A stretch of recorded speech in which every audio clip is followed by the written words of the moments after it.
Hi everyone, greetings again from Hungary. It is now spring and there is a big temptation in people to get out because the weather is nice outside.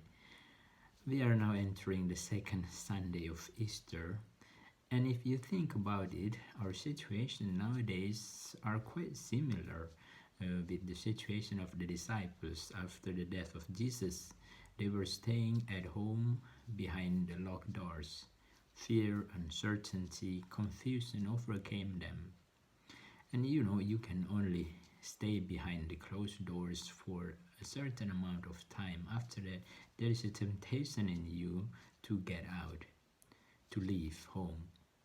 And actually, in the Gospel today, we hear that when Jesus appeared to the disciples, one of them was absent. That was Thomas. And when the other disciples told him that they have seen the Lord, he did not believe them. He said, I will only believe if I see him myself. If you believe in the invisible, you can do the impossible.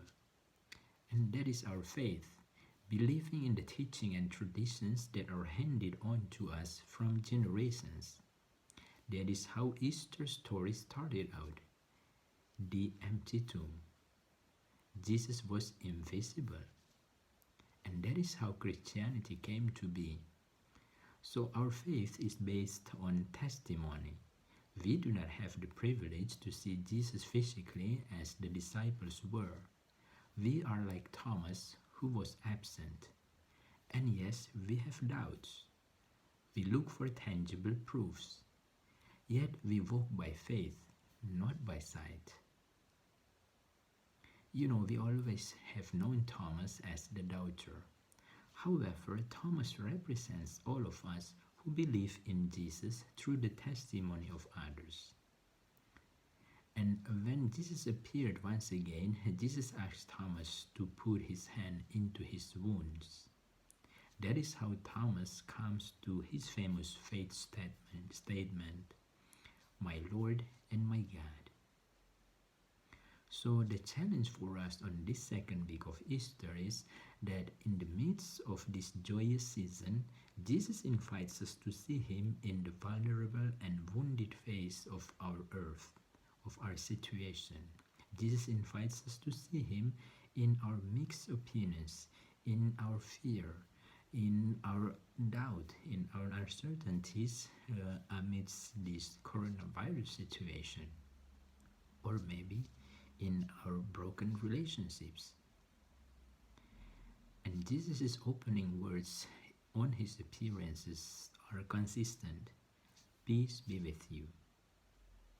And those are just the words that anybody needs when they are miserable, confused, and uncertain.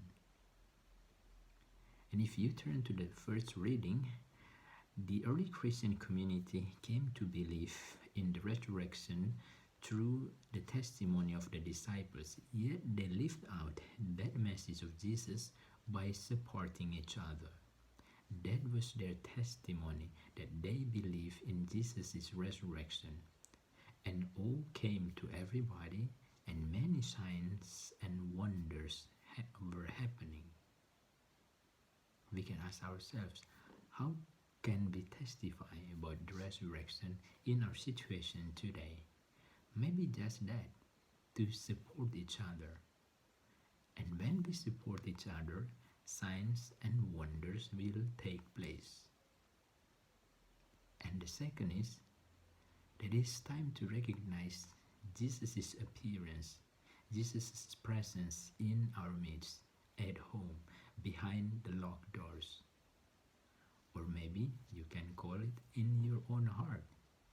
Maybe so far we have been searching for Jesus elsewhere. It is time now to allow him to enter into our hearts, to enter into our families, to enter into our homes. By that, we can recognize him, and we can also say with Thomas, my Lord and my God. Have a great week, everybody. God bless you all.